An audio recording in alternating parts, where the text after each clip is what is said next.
اس نعمت اور اللہ کی رحمت کے دروازے کے ذریعے سے ہم اللہ کا قرب حاصل کریں. یہ ثواب جو ہے روزہ رکھ رہا ہے انسان اس کو بھی اتنا مل رہا ہے, افطار جو کرا رہا ہے اس کو بھی اتنا ثواب مل رہا ہے, اور جو روزہ رکھ رہا ہے اس کے ثواب میں کسی بھی قسم کی کمی نہیں ہو رہی ہے. یہ اللہ کے نبی علیہ السلام نے بیان فرمایا, اور ہمارے دلوں کے اندر اللہ کے نبی یہ بات پیدا فرمانا چاہتے ہیں کہ تمہارا معاملہ یہ ہونی چاہیے, یعنی مسلمانوں کی کیفیت یہ ہونی چاہیے کہ ایک دوسرے کا تعاون کریں, ایک دوسرے کو تحائف دیں, ایک دوسرے کو دعوت دیں.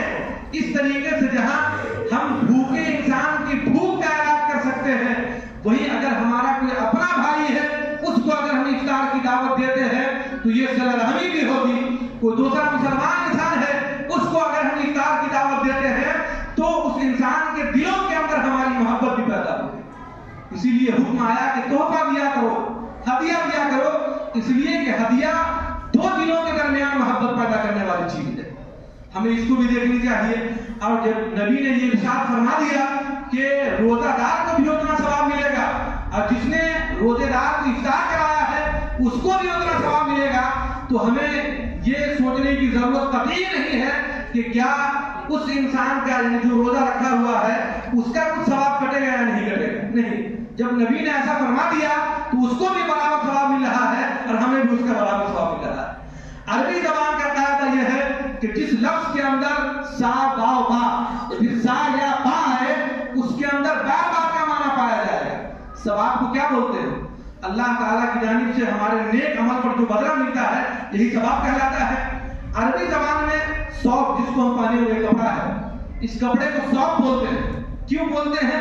اس کی وجہ یہ ہے کہ اس کپڑے کو بار بار پہنا جاتا ہے. یہ پہنتے ہیں, گندا ہوتا ہے, دھلنے کے بعد پریس ہوتا ہے, پھر پہنتے ہیں, بار بار کا معنی پایا گیا, اسی لیے اس کو ثوب بولتے ہیں.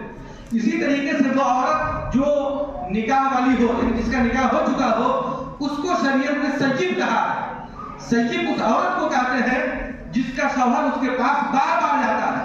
اسی طریقے سے ہمارا نیک کام جس پر اللہ تعالیٰ اجر دیتا ہے, بدلہ دیتا ہے, یہ ثواب اس لیے کہلاتا ہے کہ اس کے اندر بار بار کا معنی پایا جاتا ہے. ہم روزہ رکھ رہے ہیں, ہمیں بھی اس کا ثواب مل رہا ہے, اور کوئی ایک آدمی ہمیں افطار کرا رہا ہے اس کو بھی اس کا ثواب مل رہا ہے. اب تعجب تو یہ ہے کہ ہمارے ثواب میں کسی بھی قسم کی کمی نہیں ہو رہی. اسی لیے ہمیں یہ کوشش کرنی چاہیے کہ ہم اپنے درمیان جو ہمارے روزہ دار بھائی ہیں ان کی ہم دعوت کریں, ان کو ہم افطار کرائیں.